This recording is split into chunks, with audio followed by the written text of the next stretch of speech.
Welcome back to the deep dive. So today we're getting into something, well, pretty fundamental, right? This idea of the original family. Yeah, absolutely. It's not just, the people you lived with. It's much deeper than that. Right. It's like this invisible programming we get early on. Yeah. And it connects straight to how we feel now, our anxieties, maybe even our jobs and relationships. Exactly. Think of it as the emotional architecture of who you become. The source material we're looking at today, it pulls together decades of clinical work, uses ideas from psychoanalysis, attachment theory, all sorts of things. And puts it all under this banner of family dynamics. Precisely. So this isn't just abstract theory. It's based on real people, real experiences. Okay, so what's the big idea here? What's the core message we should take away? The main claim, really, is that so many of our adult struggles, feeling like you have to please everyone or maybe shutting people out, those moments of really deep self-doubt, they often trace right back to that original family environment. It's like a mirror was held up and we're still reacting to that reflection. So understanding this helps us reconcile with ourselves. Is that the goal? That's exactly what the source calls it. The wisdom of reconciling with oneself. It's not about blaming, but understanding. That feels important, different from just trying to fix things all the time. So what's our mission for this deep dive then? Well, it ties into that famous idea, the serenity prayer. Grant me the serenity to accept the things I cannot change. Like courage to change the things I can. And the wisdom to know the difference. That's it. Our mission is to find that wisdom, specifically within our family legacy. What parts can we actually change and what parts do we need to maybe accept? Okay, I'm ready. Let's unpack this. Where does this blueprint actually get drawn up? When does this early code get written? Are we talking about things we consciously remember? Often much, much earlier than that. We're talking about really early, sometimes pre-verbal experiences. And what's fascinating is how different psychological schools kind of converge on specific timelines. Timelines, like actual ages. Yeah, surprisingly specific ones. For instance, object relations theory, quite influential, suggests that by just 12 months old, a fundamental pattern is already forming. 12 months, what happens then? It focuses on the very first relationship, usually with the mother. It talks about how an infant internalizes experiences, dividing them into, well, they call it the good breast and the bad breast. Sounds a bit strange, maybe. Yeah, a little. What does that actually mean in practice? How does that translate? Basically, it's about needs being met or not met. Is the caregiver satisfying and comforting, good, or frustrating and absent, bad? And this simple binary, this split, gets internalized. It becomes the seed of the good self versus the bad self. Okay. So this is where that black and white thinking starts. Seeing ourselves or others as either all good or all bad. Exactly. It lays the groundwork for how you value yourself and how you perceive others in relationships later on. It's pretty profound. Wow. So before you can even really talk, this template for self-worth and relating to others is being formed. That's huge. It really is. And then moving forward a bit, by age 3, other theories like attachment theory come into play. They suggest that your basic patterns for relationships, how you handle emotions, even how you process early trauma, that's largely set by then. So the emotional operating system is installed by 3. Pretty much, yeah. It sets up what they call your experience organization principles, basically, how you make sense of the world emotionally. Okay, so 1-year-old, 3 years old. When do they say the personality structure is sort of finished, Yeah. baked in? Well, classic psychoanalysis points to age 6. They argue the core personality structure is essentially complete by then. And really relevant to our discussion, transactional analysis, or TA, says your core life script is written by age 6 too. Your life script, so like a subconscious plan for your whole life. That's the idea. A plan shaped by those early experiences and messages. So the big takeaway here is the past isn't just the past. Those early family dynamics are actively running the show in the present and kind of setting the default for the future. Couldn't have said it better myself. That operating system is incredibly powerful and mostly unconscious. Right. Okay, so let's get into that script. If it's running subconsciously, what kind of instructions are usually on there? It can't all be positive, right? Oh, definitely not. Often it's driven by this deep primal need for parental approval, trying to avoid feeling abandoned or rejected, which is terrifying for a child. Makes sense. So the script gets reinforced by parents, often without them even realizing it. And TA talks about these specific negative commands. They call them injunctions. Injunctions, the don't Yeah. that we pick up. Exactly. The source we're looking at lists 12 core ones, and some are really heavy. We could look at a couple of examples. Please. Let's make this concrete. Okay, well, one of the most painful is the injunction, don't exist. Oof, that's harsh. How does a child even get that message? It can be subtle or overt. Sometimes it's through direct words, but more often it's through things like neglect, consistent invalidation, or maybe witnessing intense conflict or violence.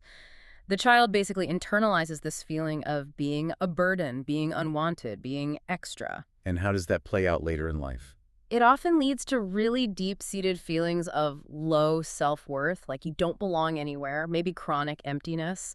And in severe cases, it can unfortunately link to self-harm or suicidal thoughts. It's this core belief that maybe the world would be better off without you. That's a really heavy weight to carry, just wrestling with that fundamental sense of rejection.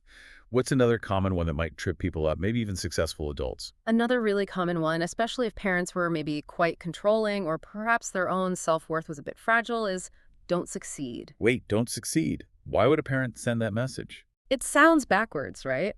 But sometimes a child's growing competence, their independence, their power, it can feel threatening to a parent who relies on being needed or being in control.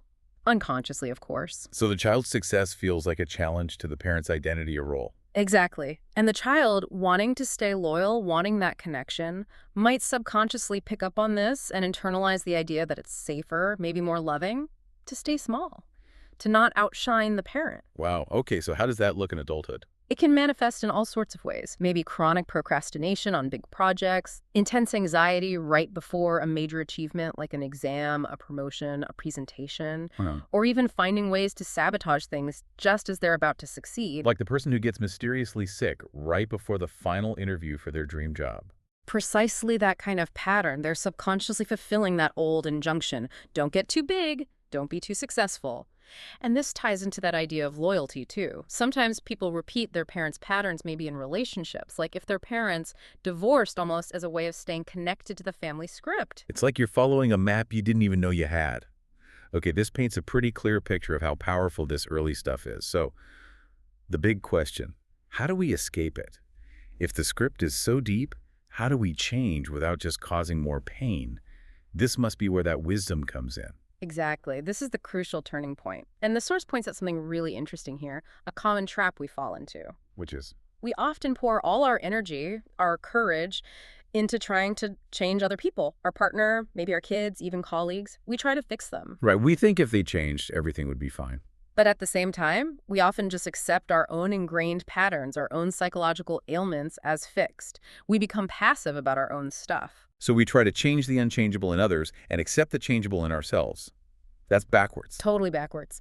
We might nag a withdrawn partner to open up, exhausting ourselves, while just accepting our own nagging doesn't actually work. Or that maybe our own emotional unavailability contributes. That mismatched courage aimed outward, acceptance aimed inward, that's where we get stuck. We're putting the effort in the wrong place. Yeah. Trying to change their fundamental nature instead of maybe accepting that limitation and changing our reaction to it. Precisely. There's a great little story in the source material that really illustrates this. It's about a wife who was constantly frustrated with her husband. He was very quiet, emotional, withdrawn, didn't really respond how she wanted him to. Okay, I think many people can relate to that dynamic. Right. So she tried everything. Pushing him, pleading, demanding connection. She felt like she was putting in all the effort to make the relationship work, but he just stayed silent or would shut down. Stuck in that loop, trying to force a change that wasn't happening. Exactly. So the therapist guiding her asked this really pointed question, something like, imagine a fortune teller told you with absolute certainty that your husband's core, quiet nature will never change. What would you do then? Whoa.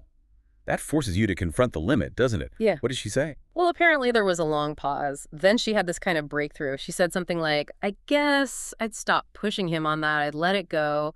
And maybe I'd focus on where he is good. Ah, shifting the focus from what's missing to what's present. Yes. She realized he was actually incredibly patient with their kids and really good with managing their finances. So she saw she could stop fighting his essential nature, the whole leopard can't change its spots idea, and instead maybe encourage his strengths, Right. appreciate his patience with the children rather than demanding an emotional openness he just didn't seem capable of offering in the way she wanted. That's a huge shift. It's like the real breakthrough comes when you accept some things just are. Your history, maybe someone else's core personality.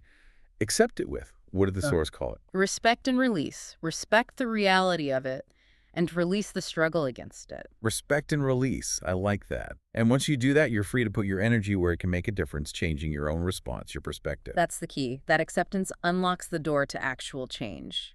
Your change. Okay. So, practically speaking then, what does this mean for us?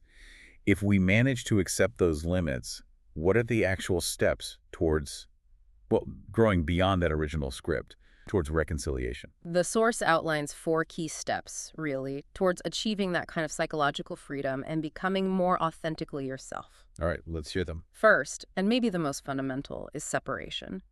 This means achieving effective psychological separation from the original family. Okay, what does that look like? Does it mean cutting ties? Not necessarily, no. It's more about internal independence. Emotional, maybe financial, definitely establishing your own identity separate from their expectations or needs. It's about drawing healthy boundaries. So, independence within the connection, not just cutting the connection. Got it. What's next? Second is loving connection. This builds on the first step. It's about maintaining a relationship with your parents, if possible and healthy, but one based on respect and those clear boundaries, moving beyond being fused with them or constantly fighting against them. Okay. Healthy distance, healthy connection. Third. Third is self-actualization. This is the inner work. Really becoming your own person, finding your own values, realizing your self-worth comes from within, not from fulfilling their script for you. And the final step. Fourth is integration. This is about being able to take your whole healthier self and smoothly join new systems, new environments, like starting a new job, building strong friendships, or very importantly, forming a healthy marriage or partnership. It sounds like a journey of differentiating yourself while still finding a way to connect authentically. And it seems like the core battle is internal, isn't it? The source mentioned this conflict between blaming the past and healing oneself. Absolutely. It highlights 2 common but ultimately unhelpful paths people take when grappling with difficult family histories. Path 1 is basically hatred and blame. Just staying angry at the family. Yeah. And while the anger might be understandable, if you stay stuck there blaming them for everything, you end up rejecting a part of yourself because biologically and psychologically, you came from them. Rejecting them completely is, in a way, rejecting parts of yourself. It causes this deep internal split, this self-injury. It keeps you chained to the very past you're trying to escape. Okay, so what's the alternative path? Path 2 is healing and acceptance. This is the path towards real growth. It involves acknowledging the pain, yes, but focusing on healing your own wounds, your own trauma. The surprising insight is that accepting your parents, not necessarily condoning harmful actions, but accepting them as the source, as human beings with their own histories, is often the key step to resolving that self-rejection. So you heal yourself first, and then relating to them or reconciling with the past becomes easier, less charged.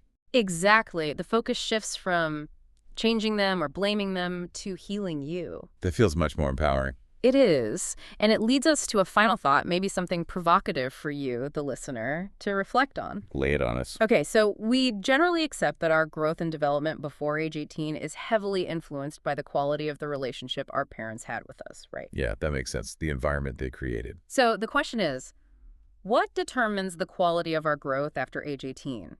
If we've reached adulthood, what kind of relationship quality dictates our continued development and healing? Well, based on everything we've talked about, the acceptance, the boundaries, the self-actualization, it seems like the answer has to be the quality of the relationship we choose to create with them, or perhaps with our past. It shifts from being passively received to actively constructed. That's precisely the implication. It's no longer about what they did or didn't do. It's about the conscious, boundaried, accepting, or perhaps distant, if necessary, relationship that you build with that history and with them now. That's the space where adult growth happens.